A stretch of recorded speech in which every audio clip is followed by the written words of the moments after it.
Okay, so this class is on the supply and demand analysis and price versus time. So we're going to go over all the details. The first thing I want you to see is what the supply and demand analysis looks like. So the purpose of this, it's going to apply to all your clients. So it doesn't matter if you're representing a buyer. This will help you educate them on what the market's doing in the area that they're looking to buy a house. If you're going on a listing appointment, this is the other half of the story in helping your seller identify what the market value is. The other half is comparables. But supply and demand is going to tell you where you fall in line with those comparables. Okay. I would even have this at an open house. So when somebody comes through and asks, well, how's the market? What's a typical agent response? Oh, it's great. Well, that doesn't tell anybody anything, right? In fact, you don't sound very intelligent when you say the market's great. How do you know it's great? How are you defining that? Okay, so when you have data that you can actually show somebody and you can explain what you're saying, then it carries more weight. So they're more apt to buy into what you're saying and trust you as an advisor that you actually know what you're talking about. Okay, so I would never represent a buyer and have them write an offer before looking at supply and demand for the area they're looking to buy. And I sure as heck would never show up to a listing appointment without this information. Okay. Again, comparables are just half the story. That just tells you what's available for sale with your competition, what's sold, which is historical data, but what's actually happening with the market. What's the movement like? Okay. So as we get into this, it'll become more clear of what I'm saying. But let's say, for instance, this is just an example, this market trend analysis here. Let's take this market area. So what we want to do is we want to take the geographical area that your buyer is looking in or that your seller's listing is in. Okay. And then we want to break up the market into price point, because that's what buyers search by first and foremost, is price, right? And then what can I get within that price range? So we want to break down the market area into price brackets, typically $25,000 increments. Okay. Now, once you get above 350,000, then I would start to use $50,000 increments. Okay. Once you get above $1 million, you probably want to use $250,000 increments. Follow me? So the amount of the increments is largely going to be determined by what is your market area. For most of the properties that we'll be doing, it's going to be about $25,000 increments. Again, up to 350, and then at 350 you're going to start going 50,000 increments. Okay. All right. Just another explanation here. If you'll notice, the first price point is 200,000 to 224,999. Okay, so we're dollars short there. That's on purpose and by design, and you need to do it that way. Here's why. So this first bracket here, let's say you have a property. Let's say you went from 200 to 225,000. And then the next bracket you have 225 to 250. Okay. Well, what happens if you have a property priced at 225? You're going to count it both times. So we got to cut it off somewhere. So we're going to cut it $1 short for that section. Okay. Now, when you get to the highest price of your last bracket, then you'll go to that highest dollar. Does that make sense? Am I communicating that? Okay. All right. So what this analysis is going to illustrate to us is we're going to look at how many houses are available, the active, how many are under contract. We're going to do a little math equation I'll share with you. It gives us a ratio. If we look over here on the far right, we have a legend, and that tells us, based on our percentage, the ratio, what kind of market is it. Okay. We want to look at the DOM, which is days on market. That's the average days on market for all of the properties in that price point. Okay. Again, we're going to identify what market it is, average square footage of those properties, and then we're also going to break down the active days on market, how long were they on the market, and the pending, how long were they on the market before they received an offer. So we're going to break those down here with ADOM, which is active days on market, and PDOM, which is pending days on market. Really complicated stuff, yeah? Okay. All right. So that's what the analysis is going to look like in large by the time we're done with it. The bottom portion here, absorption rate, this just tells us if no new inventory came onto the market, how long would it take the current demand to absorb all of the inventory. Okay. So we have the same numbers from up here for the price range, active and pending. We'll just copy and paste those down here, do another math equation, and that'll give us months of supply which is this number here. And if we look over to the far right, that's our legend that tells us what kind of market it is. Okay. And then we also break down the months of supply into days of supply. Some people, it just resonates more with if they can see days versus months. So we have both. Okay. All right, so that's the supply and demand analysis, what it looks like. So now we're going to go into how to pull that information. All right. The other analysis we're going to do is the price versus time. This is really critical, again, to show both buyers and sellers, especially when you have a buyer that's, let's say, from out of town, and their market right now is not so hot. So it's commonplace to offer 10,000 under asking and ask for concessions. Okay. We get that a lot here in the Phoenix area. I mean, the majority of the buyers that come are from out of state, and real estate's just different in their market compared to here. So it's our job to educate them on what our market is, how it works, and how are they going to get the house that they really want. Okay. So we're obviously going to show them the supply and demand to determine what kind of offer we can make, but also we want to show the buyer what's an average house selling for, how close to list price. So that's going to apply to a buyer, but wouldn't that also be true for a seller? A lot of times you'll have a seller ask you, so, if we list at this price, what can I expect to get? Well, what's your answer? Oh, you'll get within a couple percentage. Well, what does that mean? Does that mean 1%, 3%? And depending upon our price point, let's say we're at 300,000. There's a big difference between 1% and 3.5%, right? A significant difference. So you got to have some accurate data to give them to explain what you're saying, right? Our job is to take the market, consolidate it into some data, and then educate the client on what this information means, okay? So this analysis we're going to do with the same market area, with the same price points, we're going to break down all of the sold properties in that geographical area we're going to pull that have sold over the last 6 months.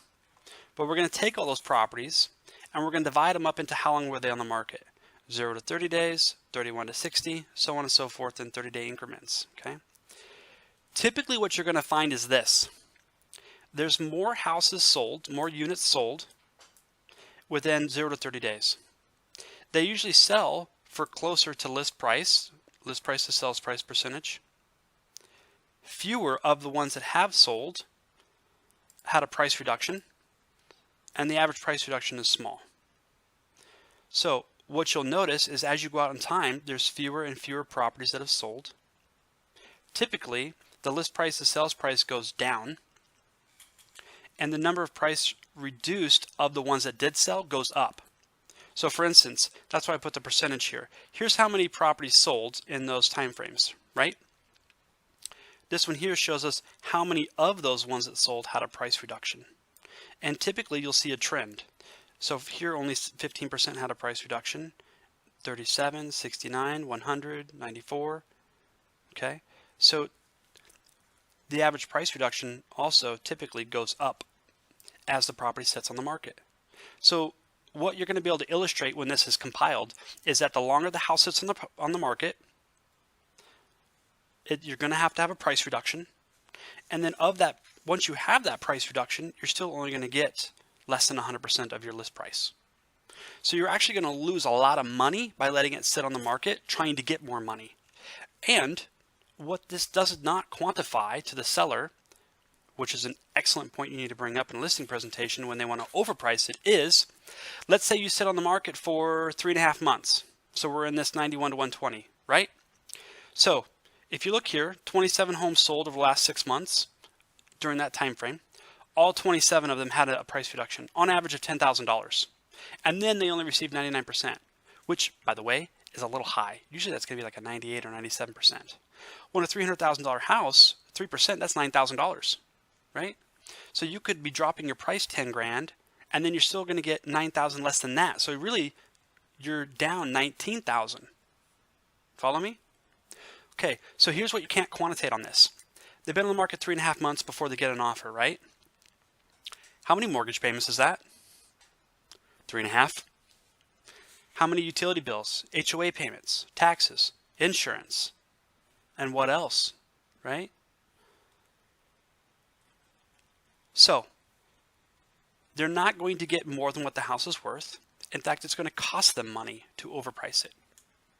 Because the market's telling us, here's what you're going to get, here's what you could expect, and you're going to spend money holding onto the property all that time. So why don't we just cut to the chase, price it where it needs to be, and get you the most amount of money possible up front. Okay?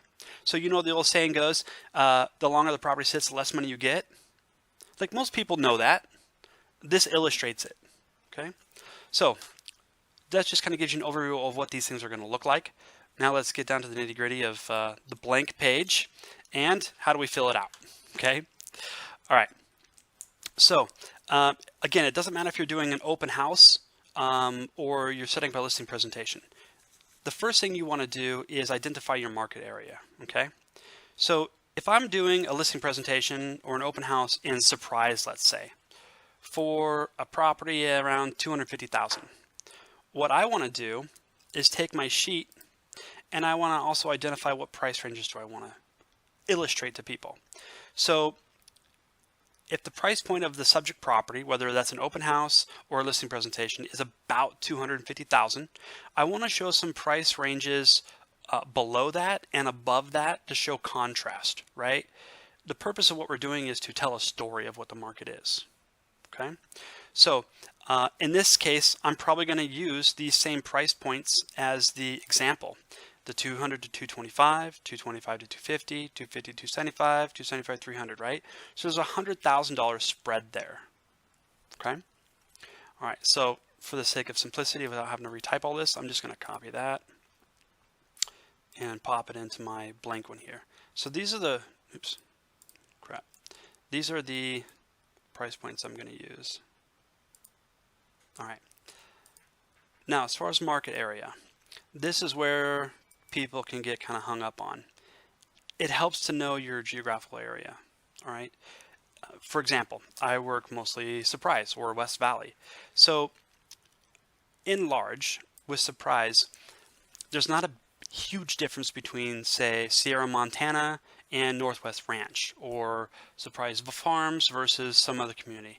Now there are some exceptions to that. In Surprise, you've got Marley Park, which is highly sought after, higher price points per square foot, those kinds of things. And then you have Copper Canyon Ranch, which is the acre lots and bigger homes and so forth. But in large, most of Surprise is pretty cookie cutter standard stuff. Okay, so if I'm trying to illustrate what is supply and demand to a buyer, that when we're looking for houses in Surprise, I'm going to use pretty much all of Surprise. Okay. Now, if I was somewhere up around the 67th and Happy Valley, I might use just that geographical area, like Terramar and Stetson Hills, those types of things up in there. You know what I mean? I probably wouldn't go south of Happy Valley. A lot of customs. Yeah, there's mostly custom homes, acre lots and those things, right? So you want to understand the geographical boundaries of your market area. So when I'm pulling a supply and demand or price versus time, I'm not looking at a specific subdivision. And the reason is you won't get enough data. Okay? You have to have a lot of units to get an accurate figure. Okay? So, all right. So in Surprise, I'm just going to go right to my map search here, just for the sake of ease for this discussion. Now, I would not recommend putting in your search criteria just the city of Surprise. The reason is you've got Sun City Grand, right? That's considered Surprise. Now you could combat that and say, well, I'll just select no adult community. Well, what if it's mismarked? You're still going to pull up that data, okay? The other thing that some people don't know about Surprise is you have Old Town Surprise, which is, let's see, Thunderbird. Yeah, you're right in this area. I got a duplex over there. You don't want to use that data, okay? Also, you've got this little sliver here, and then there's another little pocket over here of Surprise. You get some not so desirable. So for the sake of simplicity, I use what I would consider Surprise proper, okay? So my definition of that is going to be basically Dysart and Bell. So take Bell over to Dysart, and I'm going to go down to Peoria. Okay. If you wanted to get a little more technical, there's a couple other little slivers of Surprise. You've got Kingswood Park here. Careful not to cross reams because then you're in Sun City Grand. You have Bell West Ranch right here.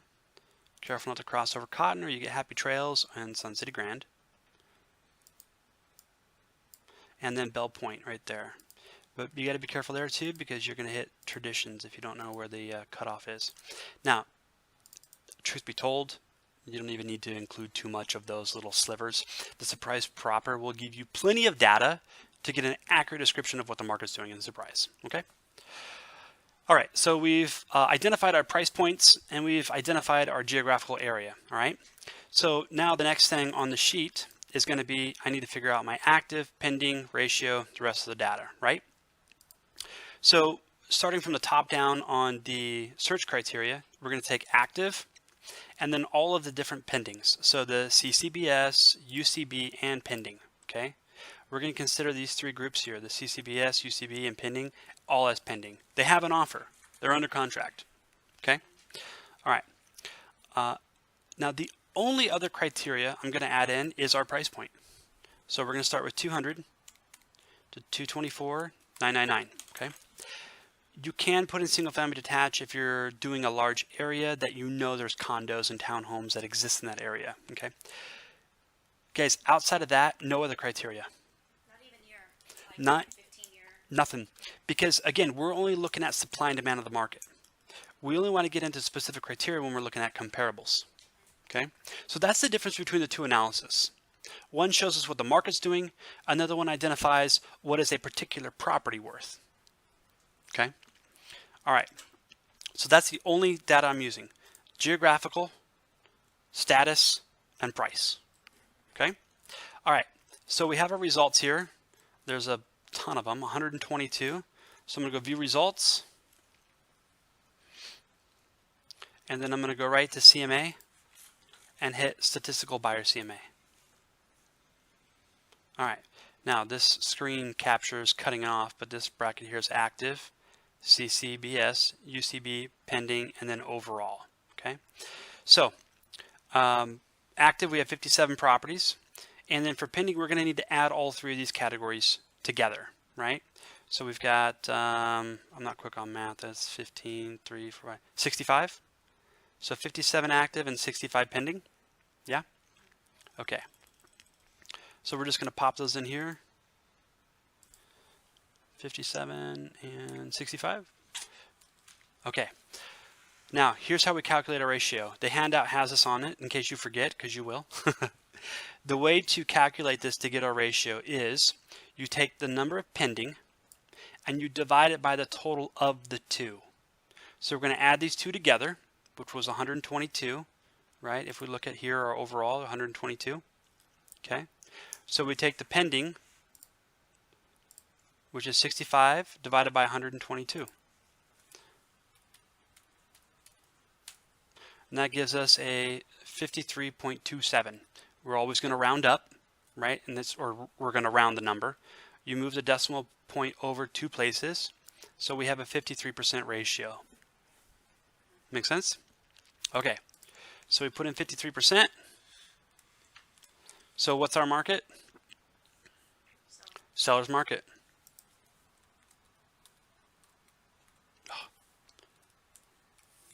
If I can type. Okay. So now we just need the overall days on market, square footage, active days on market, pending days on market. Okay. So going back to our analysis here, the average square footage, if we look at the overall, go to square footage, 1849, right? Because we got the low, average, high. We want the average, 1849. The average days on market overall is 40. Now here's where it gets a little sticky. So we wanted to know what's the average pending days on market, right? Well, we have 3 categories here. And for CCBS, it's 38 days. For UCB, it's 59 days. And 27 days for pending, right? Okay, so without having to add up each and every single one of these to get a true average, here's what I do. It's a little bit of a shortcut, but I think it's the most accurate other than, you know, counting through all 67 or 65 of those properties. Here's how these statuses work. For CCBS and UCB, when you change the status from active to one of those statuses, the days on market clock keeps ticking. So if you've been under contract for 20 days and you were on the market 20 days, you're going to show 40 days. Well, does that mean it took you 40 days to get an offer? No. So it's not accurate, right? So I just go right to the pending, because once you put a property from active status into pending status, the clock stops. So in my opinion, that's the most accurate. And in this category, it would be 27 days. Okay. Now, if we use 27 as an average days on market for pending, let's look at the overall average was 40 and the active was 41. That means that this number here is not going to be very accurate, the overall, because that's taking into consideration these 59 and that 38 average. So you have a little bit of a discrepancy there. Okay. Depending upon how big it is, you could do a couple different things. You could take this 59 and 27 and average that out. I would probably just go with 40 being the overall, 41 being for active, and 27 for pending. That's what I would stick with. Again, otherwise you're going to have to go through every single one of these, add them all up, and divide by how many there are. And I don't know about you, but I don't have the time for that. Okay, so for the sake of simplicity, we're going to get close enough. Okay. All right, so 1849 was the average square footage. Days on market was 40. Active days on market average was 41 and 27 for pending. Okay. So that's it. We've got our first row done. All right. So that seems like a lot of information to get started, but really once you get into this, you're going to see that this is going to go in like just a couple minutes. So now the next thing we need to do is 225 to 249.999, right? So go back to our search. We'll get rid of this one. We don't need it anymore. We're going to edit and just change our price point. 225 to 249.999. 150. Usually there's less properties as you go up in price.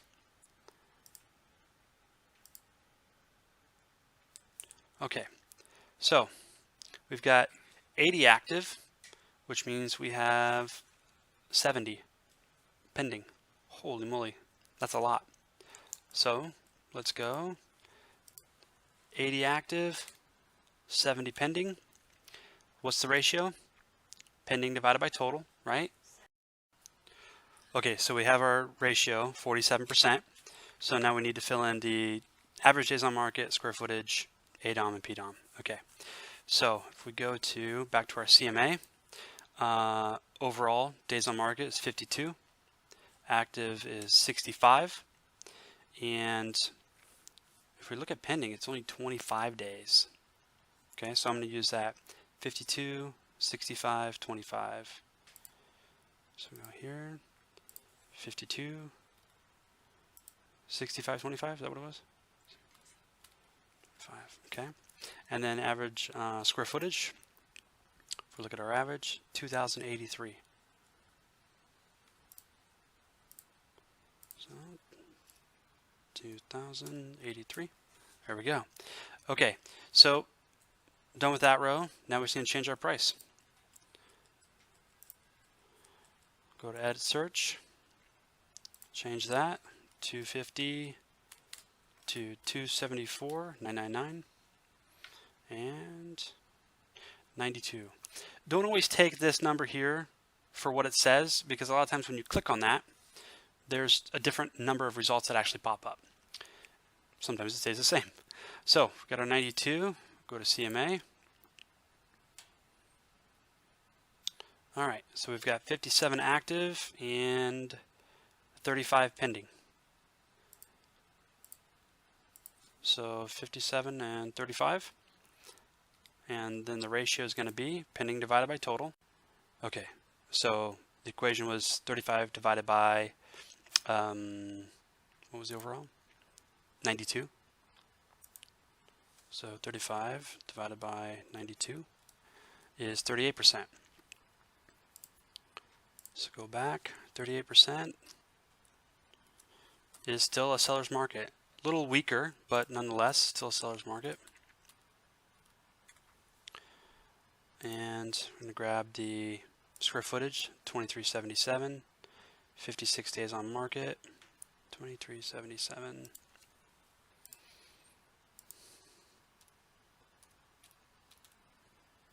And 56, was it? Oops.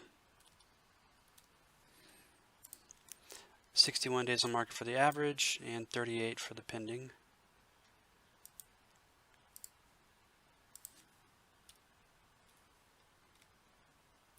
Okay, last bracket. Get rid of that. I'm going to edit the price point. So 275 to round it up to 300. It's our last bracket. 94 results.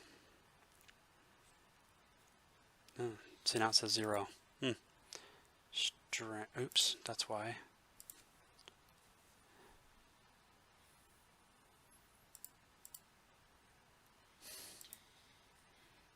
$94.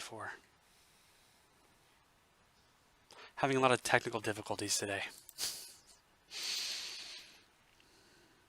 Okay, here we go. 56 active and 38 pending. 56, 38. So 38 divided by,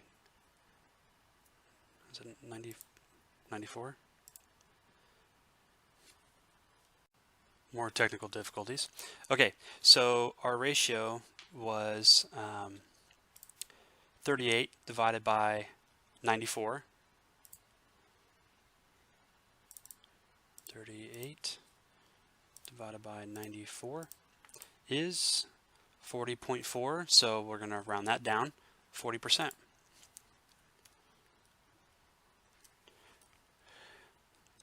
Seller's market. And average days on market, 71. 86 for active, 45 for pending. So 71, 86, 45. 71, 86, was it 45? Okay, and then we see square footage, 2624. All right, so we've got the top part done. So somebody says, how's the market here in Surprise? Well, it's great. What price point are you looking?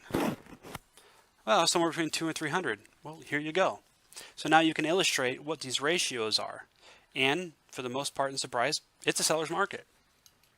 So you see, when someone says, how's the market, you say, great, that doesn't communicate anything other than, I really don't know what the hell I'm talking about, and I'm just giving you an answer that sounds favorable. You know what I mean? So another question would be, it's a great market, depending upon if you're looking to buy or sell. If you're looking to buy, well, not so much, because you're going to have to be really competitive with your offer. If you're looking to sell, you're going to get top dollar and sell it in a short amount of time. So it depends. What are you looking to accomplish? Could that be a good segue into finding out what they're looking to do? Yeah. Instead of, how's the market? Oh, it's great. What do you think about this heat? You know, it's going nowhere, right?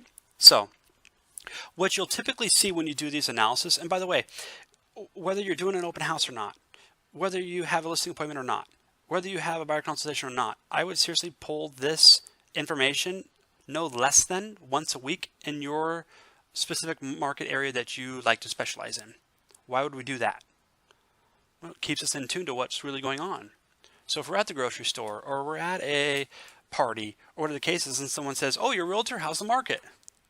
You can actually have some data to share with them because you look at it every single week.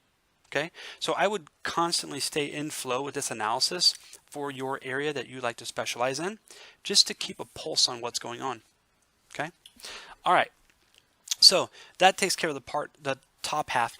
Also, what you're going to see is typically as you go up in price, this ratio here will start to go down. That's very simple. It's because there's fewer buyers in the higher price points. So we would expect to see that. Very rarely do you see a significant increase in ratio, like small ratio in a smaller price point and then a high ratio in the higher price point. Does it happen? On occasion. It's extremely rare, And typically it's because you don't have a lot of data. Like for instance, this 275 to 300. Let's say we had 1 active and 2 pending. Well, technically that would be a 66% ratio, 2 divided by 3, right? Does that really mean it's that strong of a market? Not necessarily, because there's only 3 units of data to pull from. So the rule of thumb is you want at least 10 units between active and pending combined to have any sort of semi-accurate kind of data. Okay? All right.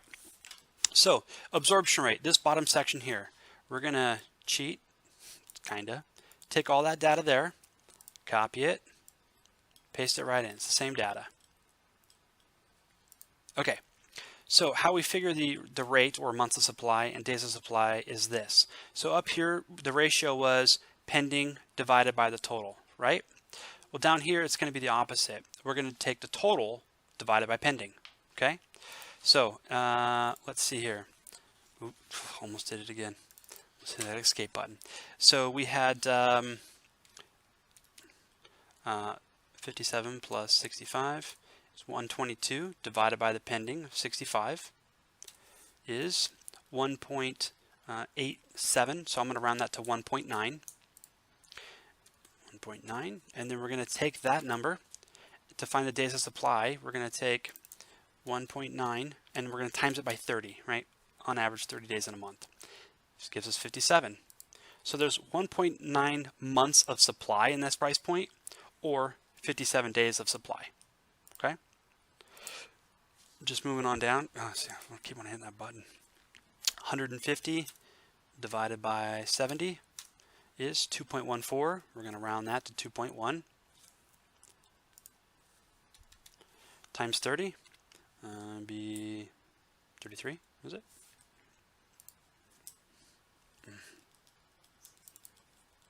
Excuse me, 63, yeah. It's time for lunch. Okay. Next bracket is going to be 57 plus 35. 92 divided by 35 is 2.6. Oops.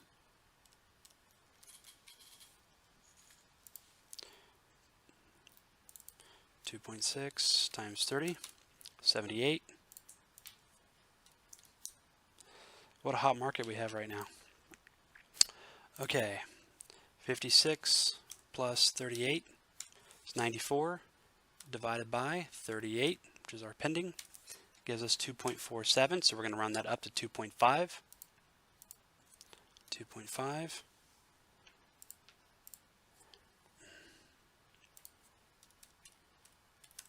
75 days. Okay, so all in all, properties are moving really fast in that 100,000 spread.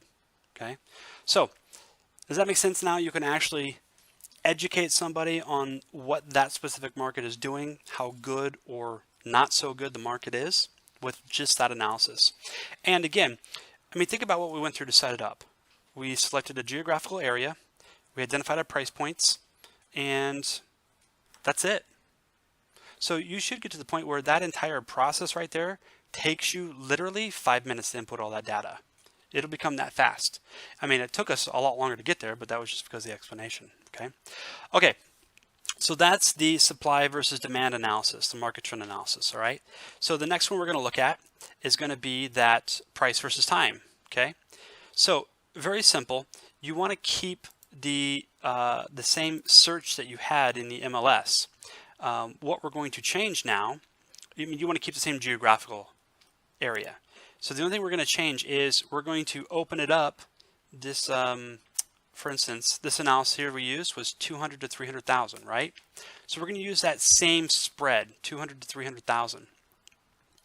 So we're going to also update our status because we only want closed properties, and we want closed properties over the last 6 months. Okay, so 182 days. Adjust our price point to be 200 to 300,000. Now, the only criteria we're going to add here is, if we look on our thing here, is how long were they on the market, right? That's how we're going to segregate the data. So we're going to go to add a search field and type in agent and select the first one that comes up, the agent days on market. Okay, so we're going to take all the sold data in our geographical area between 200,000 and 300,000, all those homes that have sold over the last 6 months, and break them up into how long were they on the market. So the first bracket is the 0 to 30 days. Okay, there we go, 246. Okay, so what we're going to do with those is hit CMA, Statistical Buyer CMA. And this statistical CMA is going to give us the average list price to sales price. Okay, so there was 246 houses in Surprise that sold over the last 6 months that were on the market 30 days or less. And of those, they received an average of 99% list price to sales price, right? So the middle column is the average. And then we just want to go over to the row that says sale to list price. Okay, so if we go to our, I'm going to close this one out for the sake of ease, and that one. All right, so we go to our 0 to 30. They sold for 99%, and there was 246 houses that sold. Okay, now what I want to know is how many of those 246 had a price reduction, and what was the average price reduction, if any. Okay, so here's how we find that. We go back to, get rid of our CMA. We go back to our results. If you go over here to compare, just click on that. Give it a second. It's going to come up with 26 had a price reduction. And then if you look at this top row here, there's the average reduction. Go over to price change right here, right there, $1,657. Okay, so 26 reduced their price, on average $1,657.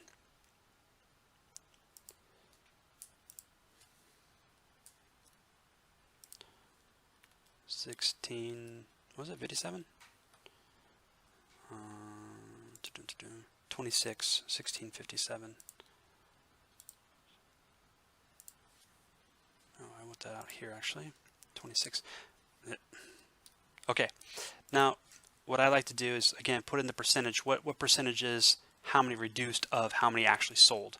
Because what we're going to show is a trend that the longer they sit on the market, more of the houses that actually did sell had a price reduction. Okay, it's just furthering our story, if you will. So we'll take 26 divided by 246, 10%. So only 10% dropped their price on average, not even 1%. Okay, pretty good numbers. All right, so that's it per column. So all we need to do now is just kind of rinse and repeat. Edit the search, and the only thing we're going to edit is how long were they on the market. So we'll scroll all the way down to our agent days on market. Now we'll go 31 to 60. 212. Still a lot of sales, not as much as how many sold within 30 days on the market. Go back to CMA to get our list price to sales price.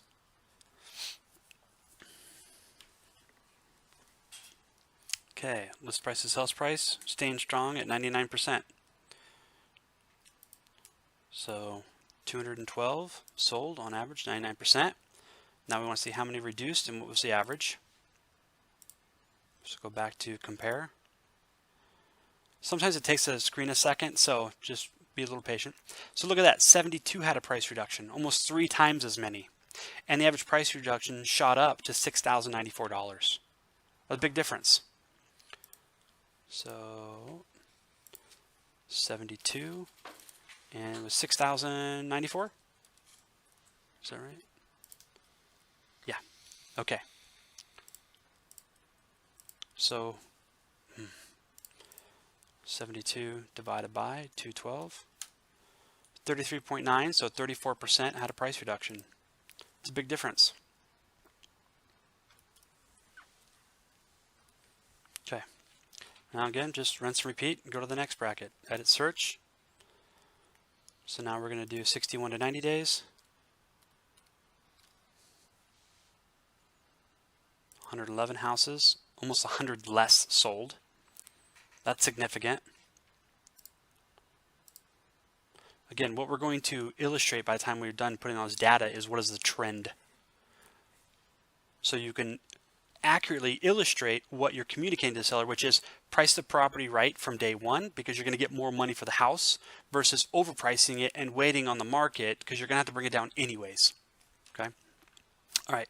111 sold, average of 99%. Staying strong there. Okay. Now, how many of those had a price reduction?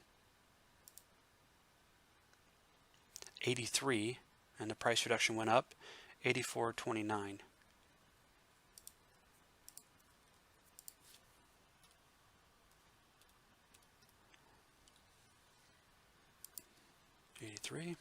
So 83 divided by 111, 74.7, so 75%. So you can already start to see from 0 to 30 days, 31 to 60, 61 to 90, how many sell go down, how many of those that did sell had a price reduction goes up significantly, and the price reduction goes up significantly. So it's pretty simple to illustrate what our point is. All right, edit search. We go 91 to 120.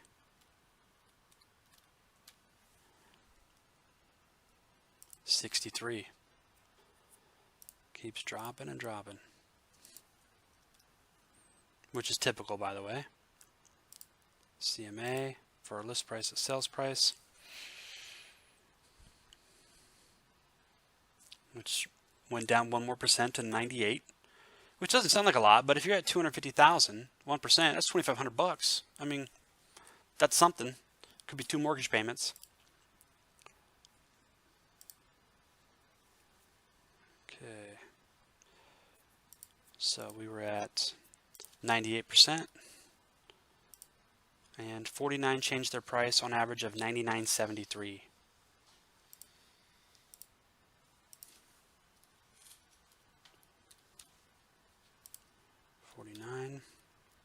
And 49 divided by 63, 77.7, so 78%. So the number that have a price reduction keeps going up. The biggest key to this is not necessarily memorizing how to pull the data, because the more you do that, the easier it's going to get and the faster you're going to get at it. The challenge comes in explaining this to somebody. That's the part that's going to take effort. So I strongly recommend you pull this data for your market area and then go explain it to somebody. Explain it to me. Explain it to another agent on the team. Explain it to your honey, whatever. Make the mistakes now so that when you're in front of a client, you're much more confident in what you're saying and you're able to answer questions. Because when you explain it to somebody that's another agent or your honey, they may ask you questions. And I would rather get tripped up with people that I know and look dumb there than when I'm in front of a prospective seller trying to earn their business, right? So practice is going to be critical with this. Okay, 36 sold.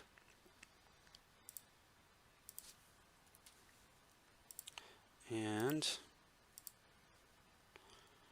average list price is sales price, 98%.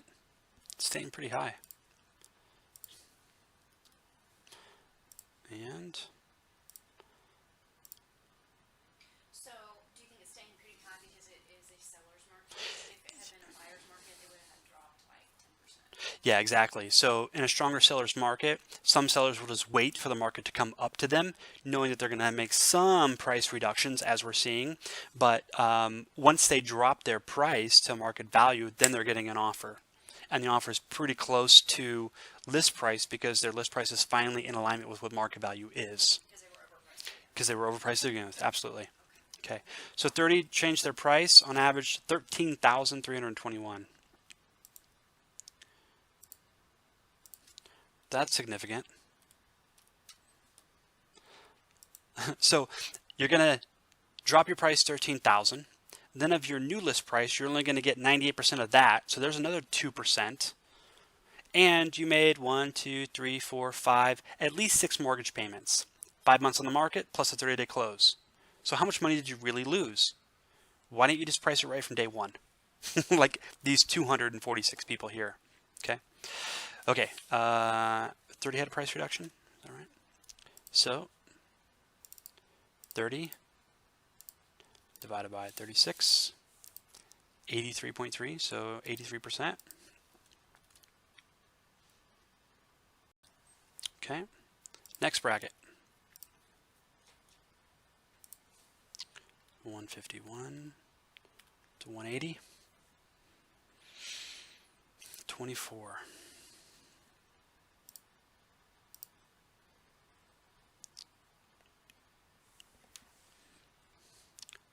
99%. Wow. Usually the list price to sales price, as you go out in time, starts to dip, and then towards the end it'll go back up. We didn't dip much here, only an extra 1%. Okay, we want our average price reduction. 21 changed their price on average of $74.45.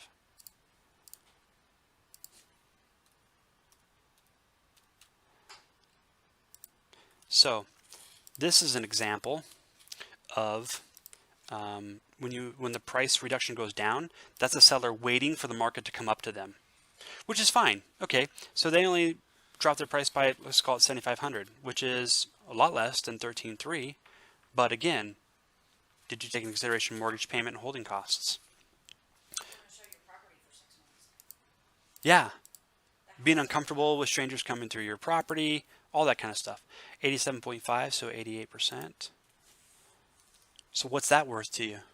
To not have people coming through your house on a regular basis for 6 months. You know, I wouldn't like that. Okay. Last price bracket.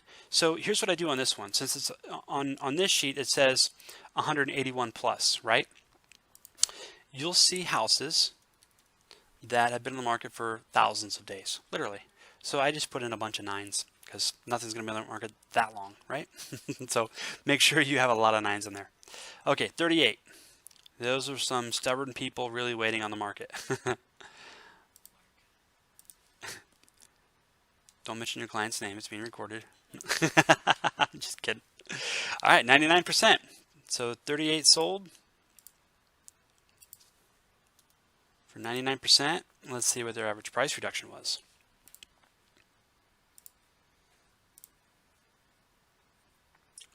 $31 for $10,472.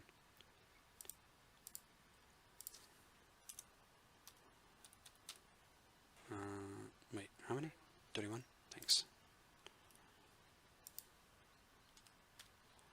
And 31 divided by 38. 81.5, so we'll round that up to 82%. Okay, there we go. So as you can illustrate to a seller, these are all of the homes that have sold in this geographical area, our market area, over the last 6 months.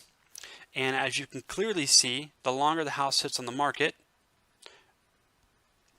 the more price reduction you're going to have, and you're going to get less of an offer amount, plus make all those mortgage payments. So let's price it in alignment with where it needs to be from day one. You have a 2,000 square foot house, you're probably looking somewhere between 2 and 250. So what do the comps say?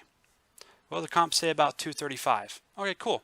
We might be able to stretch it out to 240, maybe, just because it's a pretty healthy market, right? So that's kind of how this all comes together. So again, I'll stress it one last time. Pull this yourself, look at the data, and explain it to somebody. Yes, you'll probably look stupid because it's your first time ever, but would you rather look stupid in front of one of your peers or in front of a prospect that's getting ready to pay you $10,000, $15,000? I'd say go screw it up in front of somebody that might laugh at you a little bit, but it's not going to cost you anything, right? So there is a handout to this, and the main thing I can say is just practice, practice, practice. You'll get a lot quicker, and you'll be able to explain it a lot more smooth to people, okay? So that's it.